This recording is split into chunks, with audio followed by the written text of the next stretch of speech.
Ngayong bakasyon, hindi namin inaasahan ni Yuna na magsiswimming pala kami. Kaya hindi na rin kami nagdala ng pang-swimming namin. Kaya lang sa Friday, mag-staycation pala kami dahil yun yung regalo sa amin ng aking brother-in-law. One night staycation sa hotel. Kaya naman kahit gabi na nga, ay napalabas pa kami para lang bumili ng aming isusuot for swimming. Sa araw na ito nga pala, ay may trabaho si Daddy. Kaya naman ang kasama lang namin ngayon ay si Mama at saka si Papa. Noong nakaraang bakasyon nga pala, ay dito rin namin binili yung swimwear ni Yuna. Ganon din. O, tingin ka muna na iba.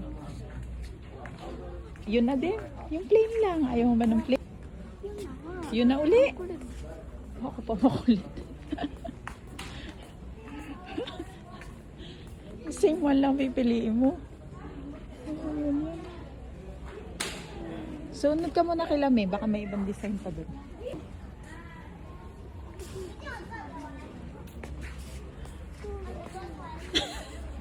Yan. Gusto mo? Hindi naman ako bibili, ikaw lang eh. Dito, ayan, plain black.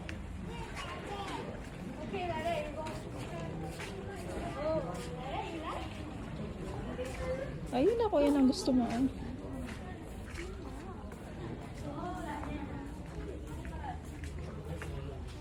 na yung pants.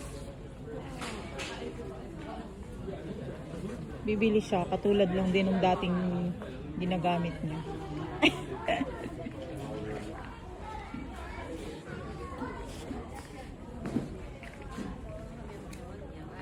Dito, galing na ba tayo dito?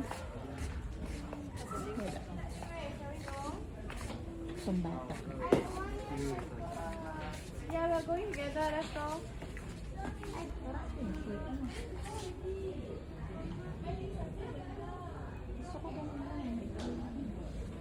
Gusto mo twinning na lang tayo. Si Yuna lang talaga dapat yung pabibilhan ko kila Mama at Papa. Kaya lang, sabi sa akin ni Mama, pumili na rin daw ako. Siyempre, pumili na din ako.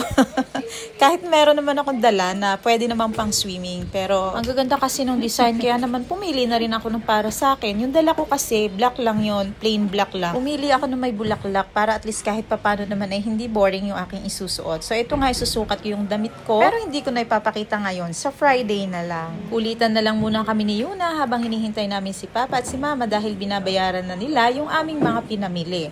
At pagkatapos nga dito ay kakain muna kami or magdi-dessert muna kami sa Burger King. View?